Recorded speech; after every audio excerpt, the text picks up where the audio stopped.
தஞ்சையை பூர்வீகமாக கொண்ட கலை உலக நாயகி ஜோதிலட்சுமி அவர்கள் 1948ஆம் ஆண்டு ராமச்சந்திரன் SBL தனலட்சுமி தம்பதியருக்கு மகளாக சென்னையில் பிறந்தவர். TR ராஜகுமாரி, குசலகுமாரி ஆகியோரும் இவரது நெருங்கிய உறவுகளாகும். ஜோதிலட்சுமி தாயாரும் புகழ்பெற்ற பழம்பெரும் நடிகையாகும். உள்ளத்தை அள்ளித்தா புகழ் ஜோதி மீனா இவரது ஒரே மகளாகும். தமிழ் திரையுலகில் புகழ்பெற்ற நடன நாயகி ஜெயமாலினி இவரது உடன் பிறந்த சகோதரியாகும். ஜோதிலட்சுமி தன்னுடைய 6வது வயதிலேயே கூண்டுக்கிளி படத்தில் அறிமுகமானவர். 1963ஆம் ஆண்டு எம்ஜிஆர் நடித்து வெளியான பெரிய இடத்துப்பெண் திரைப்படத்தில் ஒரு சிறிய வேடத்தில் நடித்திருப்பார். அத்திரைப்படமே இவருக்கு பெரும் திருப்புமுனையாக அமைந்தது. பின்னர் தர்மேந்திரா நடித்த பூல் அவர் பத்தர் என்ற இந்தி படத்தின் மூலம் இந்திய அளவில் பிரபலமானார். ஜோதிலட்சுமி 1970களில் தமிழ், தெலுங்கு, கன்னடம், மலையாளம், ஹிந்தி என பல மொழிகளிலும் தவிர்க்க முடியாத நட்சத்திரமாக மாறினார். கவர்ச்சியும் வீரமும் கலந்த கதாபாத்திரங்களில் ஜோதிலட்சுமி நடித்தது அந்த காலகட்டத்தில் ஒரு புரட்சியாக பார்க்கப்பட்டது.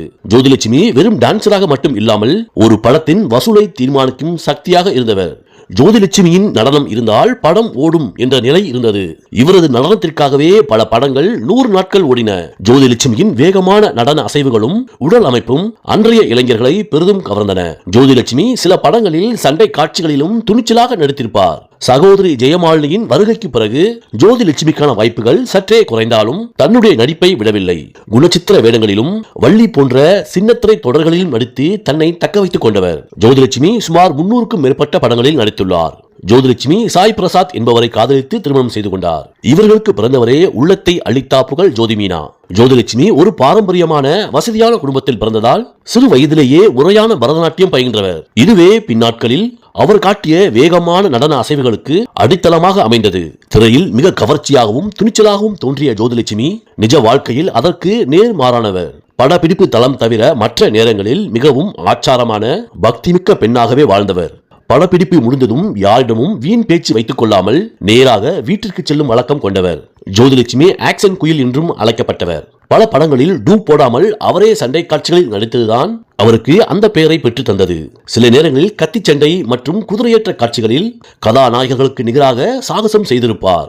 ஜோதிலட்சுமி திரையுலகில் புகழின் உச்சியில் இருந்த போதே அவரது தங்கை ஜெயமாலினியும் நடிக்க ஆரம்பித்தார். ஜோதிலட்சுமி மெலிந்த தேகத்தோடும் மின்னல் வேக அசைவுகளோடும் நடிப்பவர். ஜெயமாலினி சற்று பூரிப்பான தோற்றத்துடனும் கண்கள் மற்றும் முக பாவனைகளில் அதிக ஈர்ப்பையும் காட்டி நடித்தவர். ஒரு காலகட்டத்தில் பெரிய கதாநாயகர்களின் படத்திற்கு இல்லாத எதிர்பார்ப்பு இவர்களின் இருவரது பாடல்களுக்கும் இருந்தது. இந்த படத்தில் ஜோதிலட்சுமி பாட்டிற்கா அல்லது ஜெயமாலினி பாட்டிற்கா என்று கேட்டுத்தான் விநியோகஸ்தர்கள் படங்களை வாங்கினார்கள். ஜெகன் மோகினி போன்ற சில திரைப்படங்களில் இருவரும் இணைந்து ஆடும் பாடல்கள் வைக்கப்பட்டன. அதுபோன்ற பாடல்களில் யார் நன்றாக ஆடுகிறார் என்று ரசிகர்களே பந்தயம் கட்டும் அளவுக்கு போட்டி நிலவியது. திரையில் போட்டியாளர்களாக திகழ்ந்தாலும் நிஜ வாழ்க்கையில் இருவரும் ஒருவருக்கொருவர் துணையாக இருந்தனர். ஜெயமாலினி வளர்ந்த பிறகு ஜோதிலட்சுமி மெல்ல மெல்ல குணச்சித்திர வேடங்களுக்கு தன்னை மாற்றிக்கொண்டார். அக்காலகட்டத்தில் ஜோதிலட்சுமி தன்னுடைய ஒரே பாடலுக்காக 50,000 முதல் 1,00,000 வரை சம்பளமாக வாங்கியவர். ஜோதிலட்சுமி திரையில் கவர்ச்சியாக தோன்றினாலும் திரைக்கு பின்னால் ஒரு சினிமா துறவியாகவே வாழ்ந்தவர். படப்பிடிப்புக்கு சரியாக 9 மணிக்கு வருவார். மாலை 6 மணி ஆனால் கிளம்பி விடுவார். யாரிடமும் வீண் அரட்டை கிடையாது. இந்த ஒழுக்கம் அவருக்கு தயாரிப்பாளர்கள் மத்தியில் பெரும் மதிப்பை பெற்று தந்தது. ஜோதிலட்சுமி ஒரு பாடலுக்கு ஆடுகிறார் என்றால் கேமரா அவரை பின்தொடர்வதற்கே திணறும். ஜோதிலட்சுமி உடல் வளைந்து கொடுக்கும் அழகு அபாரமானது. மற்ற நடிகைகள் அழகை காட்ட முயன்ற போது ஜோதிலட்சுமி தனது ஆற்றலை வெளிக்காட்டினார். ஜோதிலட்சுமியின் வெற்றிக்கு அவர் கடைபிடித்த நேரம் தவறாமை மற்றும் தொழில் பக்தி தான் உண்மையான மூலமந்திரம். கவர்ச்சி என்பது ஒரு கருவி மட்டுமே, ஆனால் திறமைதான் அவரை திரையுலகில் பல ஆண்டுகள் நிலைக்க வைத்தது. 70களில் எம்ஜிஆர், சிவாஜி போன்ற ஜாம்பவான்கள் இருந்தபோதே ஒரு படத்தின் போஸ்டரில் ஜோதிலட்சுமியின் புகைப்படம் பெரியதாக இடம்பெறும். இது சில நேரங்களில் படத்தின் ஹீரோக்களை விட ஜோதிலட்சுமிக்கு அதிக முக்கியத்துவம் கிடைப்பதை குறித்தது. அக்காலகட்டத்தில் வாழ்ந்த சில நடிகர்கள் தங்கள் படங்களில் இவருடைய நடனம் ஹீரோவின் இமேஜை விட மிஞ்சிவிடக் கூடாது என்பதில் மிக கவனமாக இருந்தனர். அந்த காலகட்டத்திலேயே ஒரு பாடலுக்கு இவ்வளவு சம்பளம் தர வேண்டும் என்பதில் உறுதியாக இருந்தவர். தயாரிப்பார்கள் அவரிடம் பேரம் பேசுவது என்பது மிகவும் கடினமான செயலாகும். எனது நடனம் உங்கள் படத்திற்கு லாபம் தரும் என்றால் நான் கேட்கும் ஊதியத்தை தர வேண்டும் என்பதில் தெளிவாக இருந்தவர். படப்பிடிப்பு தளங்களில் பெண் கலைஞர்களுக்கு முறையான மரியாதை தரப்பட வேண்டும் என்பதில் கண்டிப்பாக இருந்தவர். யாராவது வரம்பு மீறினால் அதை தட்டி கேட்க ஜோதிலட்சுமி தயங்கியதே இல்லையாம். ஒரு நாளைக்கு 3 ஷிப்ட் அளவுக்கு வேலை செய்வதில் பிஸியாக இருந்தவர். ஒரே நாளில் சென்னை, பெங்களூர், ஹைதராபாத் என பறந்து நடித்தவர். தன்னுடைய அயராத உழைப்பின் மூலம் சென்னை டி நகரில் பல இடங்களை வாங்கி குவித்தார். சினிமாவில் வாய்ப்புகள் குறையும் போது பல கலைஞர்களைப் போலவே இவருக்கும் சில நிதி சிக்கல்கள் ஏற்பட்டன. ஆனால் ஜோதிலட்சுமி அதை வெளியில் காட்டிக்கொள்ளாமல் மீண்டும் சின்னத்திரையில் நடக்கத் தொடங்கியவர். ஜோதிலட்சுமி புகழின் உச்சியில் இருந்த காலகட்டத்தில் எம்ஜிஆர், என் டி ராமாராவ் போன்ற பெரிய நட்சத்திரங்களோடு பத்திரிகைகள் கிசுகிசுத்தன. ஆனால் அவற்றுக்கெல்லாம் ஜோதிலட்சுமி எந்தவித பதட்டமும் இல்லாமல் எம்ஜிஆர், என் டி ராமாராவ் போன்றோர் என்னுடைய குரு என்று அனைவருக்கும் சரியான பதிலடி கொடுத்தவர்.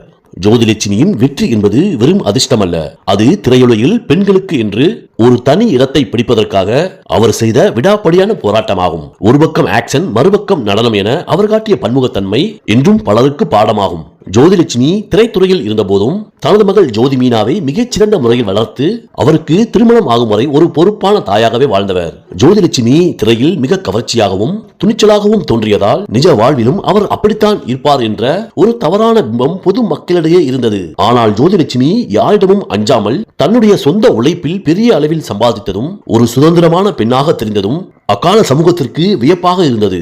ஜோதிலட்சுமி தன்னுடைய இறுதி காலம் வரை ஒரு கௌரவமான குடும்ப தலைவியாகவும் சிறந்த தாயாகவும் வாழ்ந்தவர். நடிகை ஜோதிலட்சுமியின் வயது முதிர்ந்த காலத்தில் அவருக்கு இரத்த புற்றுநோய் இருப்பது கண்டறியப்பட்டது. ஆனால் ஜோதிலட்சுமி தன்னுடைய நோயை பற்றி யாரிடமும் தெரியப்படுத்தவில்லை. தனக்கு உடல்நிலை சரியில்லை என்பதை வெளியில் காட்டிக்கொள்ளாமல் இயல்பாகவே இருக்க விரும்பினார்.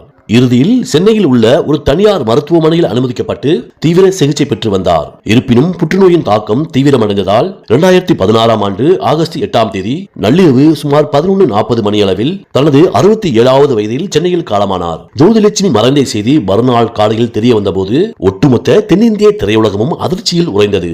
ஜோதிலட்சுமியின் உடல் சென்னையில் தியாக நகரில் உள்ள அவரது இல்லத்தில் அஞ்சலிக்காக வைக்கப்பட்டது. ரஜினிகாந்த் முதல் பல முன்னணி நட்சத்திரங்கள் மற்றும் பழைய கால நடிகர்கள் நேரில் வந்து அஞ்சலி செலுத்தினர். ஜோதிலட்சுமியின் ஒரு சிறப்பு என்னவென்றால் அவரது உடல்நிலை குன்றும் வரை ஓய்வெடுக்கவில்லை. தன்னுடைய இறுதி ஆண்டுகளில் வள்ளி போன்ற புகழ்பெற்ற தமிழ் சீரியல்களில் நடித்துக் கொண்டிருந்தார். 2015ஆம் ஆண்டு வெளியான திரிசா இல்லனா நயன்தாரா படத்தில் ஒரு சிறிய ஆனால் கலகலப்பான வேடத்தில் நடித்திருப்பார். இதுவே ஜோதிலட்சுமி திரையில் தோன்றிய கடைசி படமாக அமைந்தது. ஜோதிலட்சுமி தன்னுடைய உழைப்பின் மூலம் சேர்த்த சொத்துக்களை தன்னுடைய மகளுக்கு சீராக பிரித்துக் கொடுத்து ஒரு கடமை தவறாத தாயாகவும் தன்னுடைய பயணத்தை நிறைவு செய்தார். மின்னல் வேக நடனத்தால் திரையுலகை கட்டி போட்ட ஆடலரசி, நிஜ வாழ்வில் கண்ணியம் காத்து முத்திரை பதித்த வீரமங்கை ஜோதிலட்சுமி. சேது திரைப்படத்தில் அவர் நடித்து ஆடிய கான கருங்குயிலே கச்சேரிக்கு வரவா வரவா என்ற பாடல் ஜோதிலட்சுமிக்கு கிடைத்த மிக பெரும் புகழ் மாலையாகும். நன்றி, வணக்கம்.